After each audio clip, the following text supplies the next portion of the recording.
தங்கலான் படத்துல எப்படி எல்லாரும் கோல்டை தேடி கூட்டம் கூட்டமா போனாங்களோ அதே மாதிரி அமெரிக்கால இருக்க கலிபோர்னியாலையும் நிறைய பேர் இப்படி கோல்டை தேடி கூட்டம் கூட்டமா போயிருந்தாங்க. ஸோ அது என்னன்னு இந்த வீடியோல நான் டீட்டெயில்டா சொல்றேன். ஸோ வீடியோவை ஸ்கிப் பண்ணாம ஃபுல்லா பாருங்க. அண்ட் அதுக்கு முன்னாடி என்னோட சேனலை சப்ஸ்கிரைப் பண்ணலன்னா சப்ஸ்கிரைப் பண்ணிக்கோங்க. ஸோ வாங்க டைம் வேஸ்ட் பண்ணாம நம்ம வீடியோக்குள்ள போவோம்.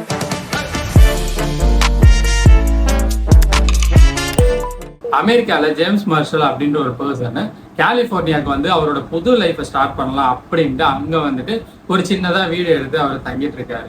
அப்போ சரி புதுசா ஏதாவது தொழில் ஸ்டார்ட் பண்ணலாம் அந்த மாதிரி யோசிச்சு அவரு அமெரிக்கன் ரிவர், அதாவது கலிபோர்னியால இருக்க அமெரிக்கன் ரிவர் ஓரமா அங்க ஒரு சாமில்ல வந்து அவரு கிரியேட் பண்றாரு. ஸோ அங்க அந்த சாமில்ல அவர் பில்ட் பண்ணிட்டு இருக்கும்போது பக்கத்துல ஒரு ரிவர் போயிட்டு இருந்தது. அங்க போயிட்டு அவரோட ஃபேஸ் வாஷ் பண்ணலான்னு போயிருந்தாரு.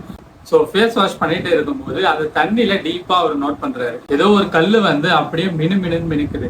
என்ன இது இப்படி மினுக்குதுன்னு சொல்லிட்டு அவர் அதை எடுத்து பார்த்தா அங்கதான் பெரிய ஷாக் அவருக்கு. அது ஒரு கோல்டு. இதை பார்த்ததுக்கு அப்புறமா அவருக்கு பெரிய ஹாப்பினஸ். ஸோ அவருக்கு கோல்டு கிடைச்ச விஷயத்த யாருக்கும் தெரியாம ரொம்ப பாதுகாப்பாகவே வச்சுட்டு இருந்தாரு. பட் அது எப்படின்னு தெரியல, கொஞ்சம் கொஞ்சமா லீக் ஆயிட்டு கலிபோர்னியால நிறைய பேருக்கு தெரிய ஆரம்பிச்சுது. இது தெரிஞ்சதுக்கு அப்புறமா எல்லா நியூஸ் பேப்பர் அண்ட் மேகசின்ஸ்ல கோல்டு இன் கலிபோர்னியா அப்படின்ற ஒரு பெரிய டைட்டில் ஃப்ரண்ட் பேஜ்ல போட ஆரம்பிச்சிட்டாங்க. ஸோ இதை பார்த்த பீப்புளுக்கு நார்மலா இதெல்லாம் எங்க சும்மா இவங்க வந்துட்டு ஃபேக்கா நியூஸ் போடுறாங்க அப்படின்னு நிறைய பேர் யோசிச்சாங்க. பட் டெய்லி பாத்தீங்கன்னா இந்த மாதிரி நியூஸ் வந்துட்டு மேகசின்ஸ்லயோ நியூஸ் பேப்பர்லயோ நிறைய வருது. அங்க இருக்க பீப்புள் எல்லாருமே நோட் பண்ணிட்டே வராங்க. இது என்ன புதுசா இருக்கு, நம்மளும் அங்க போய் ட்ரை பண்ணலாம் அப்படின்னு சொல்லிட்டு சில பீப்புள் மட்டும் அந்த கலிபோர்னியாவுக்கு போயிட்டு கோல்டு இருக்கான்னு சர்ச் பண்றாங்க.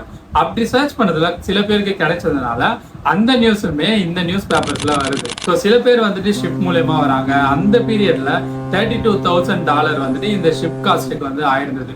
ஸோ அந்த அமௌண்ட் இல்லாதவங்க பை லேண்ட் வழியா டிராவல் பண்ணி நிறைய பேர் இந்த இடத்துக்கு ரீச் பண்றாங்க.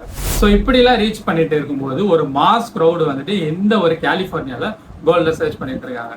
ஸோ இந்த மாதிரி கோல்ஸை எடுத்துட்டு இருக்கும்போது கலிபோர்னியால சாமுவல் பிரானன் அப்படின்னு ஒரு ஜேர்னலிஸ்ட் இருந்தாரு.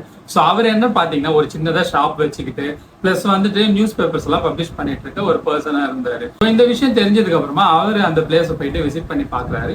விசிட் பண்ணி பார்த்தா அங்க நிறைய பேர் வந்துட்டு கோல்டு ரொம்ப ஈகரா சர்ச் பண்ணிட்டு இருக்காங்க. ஸோ இந்த மாதிரி பீப்புள் எல்லாருமே ஈகரா சர்ச் பண்ணிட்டு இருக்கிறது அவர் ஓரமா நின்று பார்த்துட்டு இருக்கு. எல்லாரும் கோல்டை தேடுறாங்களே, நம்மளும் அந்த கோல்டை தேடி கிடைக்கிற கோல்டை வச்சு நம்மளும் ஒரு ரிச் பர்சனா ஆகலாம் அப்படின்னு தான் ஒரு நார்மலா ஹியூமன் யோசிப்பான். ஸோ அங்கதான் சாமுவல் பிரானன் மாஸ்டர் ஸ்ட்ராட்டஜியை யூஸ் பண்றாரு. ஸோ அந்த மாஸ்டர் ஸ்ட்ராட்டஜியை இம்ப்ளிமெண்ட் பண்றதுக்கு முன்னாடி அவர் சில விஷயங்களை பண்றாரு.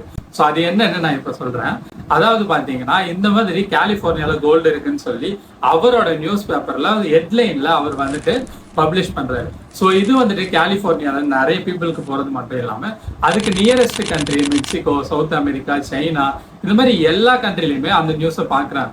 அவங்க வர்றதுக்கு முன்னாடியே ஷவல்ஸ் இது எல்லாமே சில பல டூல்ஸ் எல்லாமே அவரோட ஸ்டோர்ல தேக்கி வச்சுக்கிறாரு. ஸோ கோல்டை ஈகரா சர்ச் பண்ணிட்டு இருந்த எல்லாருமே டூல்ஸ் இல்லாதனால அவங்களோட கிச்சன்ல இருக்க பிளேட்ஸ், ஸ்பூன்ஸ் இதையெல்லாம் வச்சுதான் குழி தோண்டி கோல்டை ஈகரா தேடிட்டு இருந்தாங்க. அப்போ இந்த சாமுவல் பிரானன் அவங்களுக்கு இந்த ஷவல்ஸ் எல்லாத்தையுமே ஷோ பண்றாரு. இங்க இருக்க பீப்புளுக்கு கோல்டை எப்படியாச்சும் சீக்கிரமா எடுத்துட்டு நம்மளும் ரிச் மேனா ஆகணும் அப்படின்ற ஒரு ஆர்வத்திலேயே அந்த ஷவல்ஸ் எல்லாத்தையுமே சாமுவல் பிரானன் கிட்ட இருந்து பர்ச்சேஸ் பண்ண போறாங்க. ஸோ சாமுவல் பிரானனும் நார்மலா விற்கிற பிரைஸை தாண்டி அங்க ஒரு டிமாண்ட் இருக்கிறது அவர் புரிஞ்சுக்கிட்டதுனால அந்த டிமாண்டுக்கு நார்மலா இருந்த பிரைஸை விட அதிகமான பிரைஸ்ல அங்க அவர் வந்துட்டு அந்த பொருள் எல்லாம் சேல்ஸ் பண்றாரு. நம்மளே கோல்டே எடுக்க போறோம், இது என்னடா பிரைஸ் அப்படின்ட்டு அங்க இருக்க பீப்புள் எல்லாருமே அந்த சாமுவல் பிரானன் கிட்ட இருந்து கொஞ்சம் ஹை பிரைஸுக்கே வாங்கி குழி தோண்டி அந்த கோல்டை சர்ச் பண்றாங்க. ஸோ சில பேருக்கு அங்க கோல்டு கிடைச்சது.